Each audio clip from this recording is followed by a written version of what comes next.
The samurai method for mastering fear. Picture this. You're standing at the edge of something that terrifies you. Your heart is hammering against your ribs. Your palms are slick with sweat. Every fiber of your being is screaming at you to run. And in that moment, you make a choice that will define everything. You try to force the fear away. You clench your fists, grit your teeth, and tell yourself to just be brave. But the fear doesn't disappear.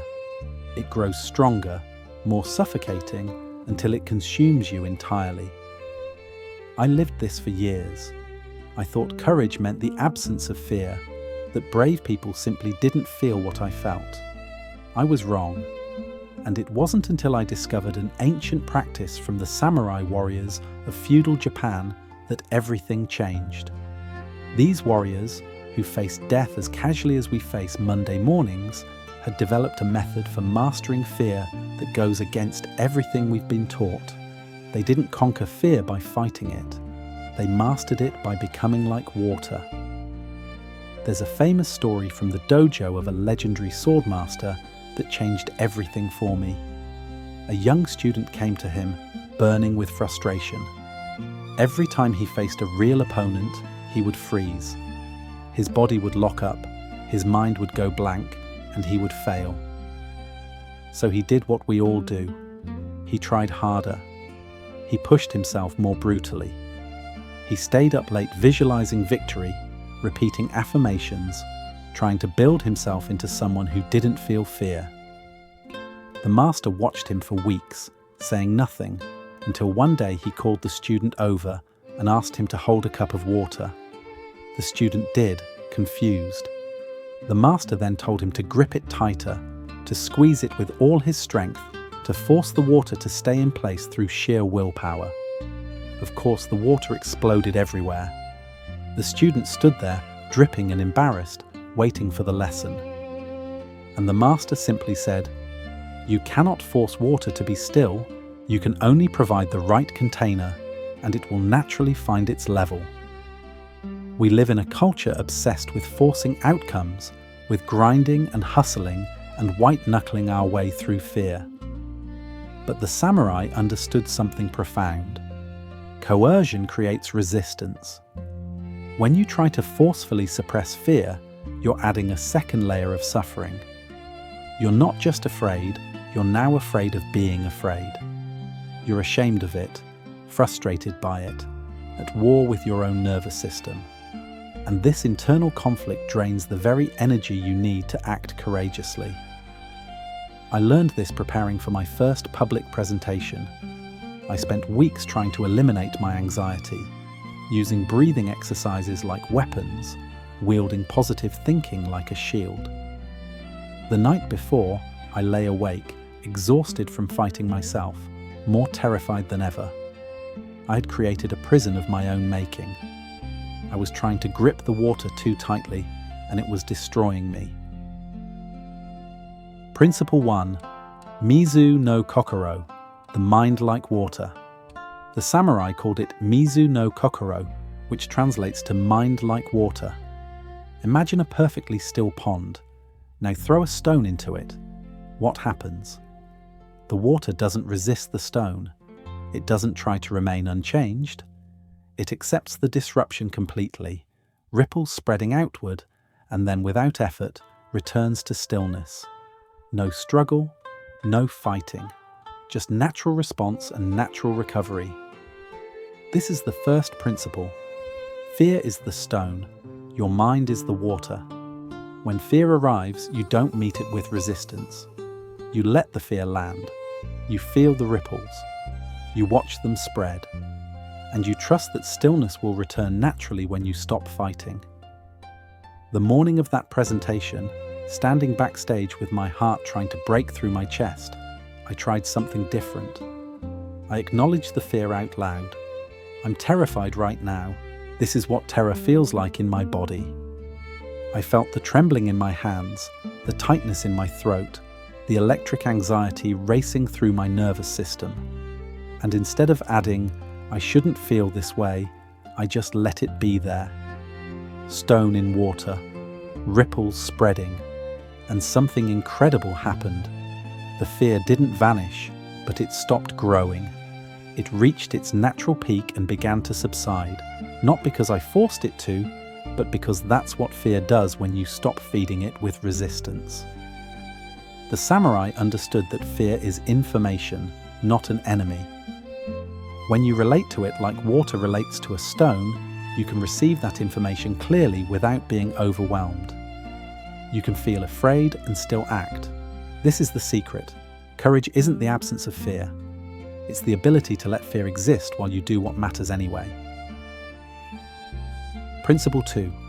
Fudomyo, immovable wisdom. The second principle is fudomyo, often translated as immovable wisdom. But this doesn't mean becoming rigid. It means developing a center within yourself that remains oriented toward your purpose even when everything around you is in chaos. Think of a tree in a storm. The branches whip violently, the leaves are torn away, the trunk bends and sways, but the roots remain anchored deep in the earth. The tree survives by staying rooted while bending. This is fudomyo. Your fear can rage like that storm, but underneath it all, you remain connected to your why, your purpose, the reason you're facing this fear in the first place. I used this when I had to have the most difficult conversation of my life with someone I loved. The fear of damaging the relationship was overwhelming. Then I remembered fudomyo. I anchored myself in my purpose. I care about this person. I care about truth between us. That became my root system. When the conversation happened, the fear was still there.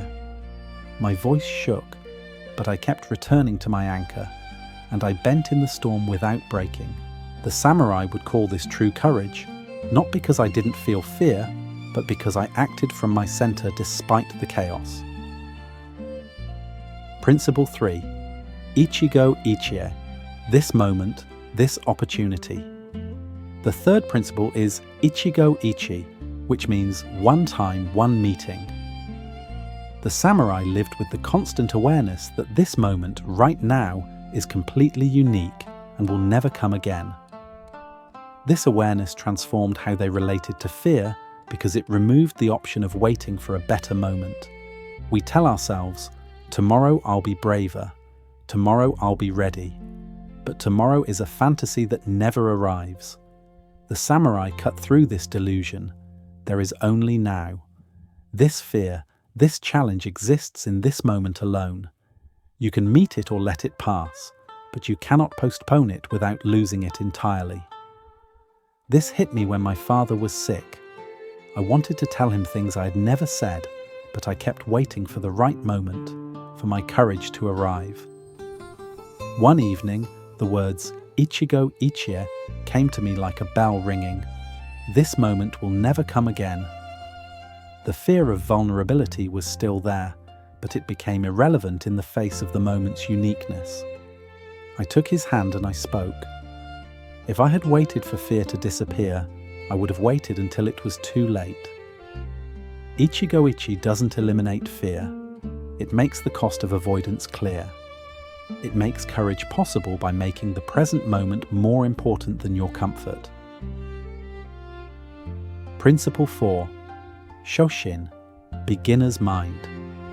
The fourth principle is Shojin, which means beginner's mind. The samurai approached each encounter as if they were beginners, refusing to let past experiences create rigid expectations. Fear thrives on prediction. It feeds on stories about what might happen. Shojin cuts the fuel line by bringing you back to what is actually happening rather than what you imagine might happen. When you approach fear with beginner's mind, you notice something remarkable. The fear you're feeling right now is never as bad as the fear you imagine feeling. The present moment of fear is actually manageable. It's the projected future fears, the cascade of what-ifs, the mental movie of catastrophe that becomes unbearable. I practice this when facing something unfamiliar. Recently, learning a new skill made me feel incompetent and exposed. My mind would flood with predictions. You're going to fail. Everyone will see how bad you are. Then I would remember Shojin. I would say, I actually don't know what will happen. This moment is new. And I would focus only on the next small action. Beginner's mind keeps you fluid, keeps you in direct contact with reality rather than your fears about reality. Principle 5. Mushin. No mind. The fifth principle is mushin, which means empty mind. Mushin doesn't mean having no thoughts. It means not being attached to your thoughts, not identifying with them. When fear arises, it comes with thoughts. I can't do this. I'm in danger. Something terrible will happen. Mushin is the practice of noticing these thoughts without believing them. Imagine watching a river flow.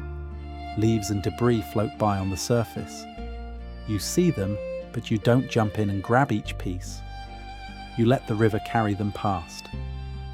Mushin is like this with thoughts. The fear thoughts come, you see them floating past, you don't grab them. You remain the observer, not the person drowning in the current. When you practice mushin with fear, you create space between you and your fear responses. You stop being the person who is afraid and become the person who notices fear arising. This small shift is everything. Fear can be present without controlling you, without dictating your actions, without defining who you are. How to practice water mind. Today. So how do you actually practice this? Begin with the next small fear you encounter. Not your biggest terror, but the small uncomfortable thing that makes you want to avoid. When that moment comes and you feel anxiety in your chest, pause. Acknowledge the fear without judgment. There's fear here. Stone landing in water. Then locate the fear in your body. Where do you actually feel it? Get curious about the physical sensations without the story. This is Shojin. Notice that the sensations without catastrophic thoughts are actually manageable. They rise, they peak, they fade, like ripples on water. Now anchor yourself in your purpose. This is Fudomyo. Ask, why does this matter to me? Feel for that root system beneath the storm. You're doing this because it aligns with who you want to be. Then while the fear is still present, take the smallest possible action. Not the whole thing, just one small move. And notice the thoughts that say you can't. Notice them like leaves floating by. This is mushin. You don't have to believe them. You just let them be there while you act anyway. This is water mind in practice. You're not forcing fear away. You're allowing the full experience while remaining fluid enough to move. Do this daily with small edges of your comfort zone. The samurai became masters through daily practice. Your dojo is your daily life. The samurai understood something our modern world has forgotten. You don't overcome fear by becoming someone who doesn't feel it.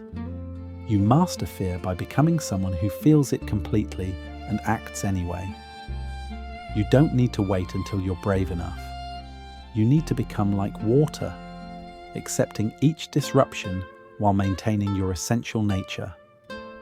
Every moment that you're afraid is an invitation, not to fix yourself, but to practice this ancient method right now, to notice the stone landing in the water of your mind, to feel for your roots beneath the storm, to meet this singular opportunity with beginner's eyes, to watch your thoughts without drowning in them.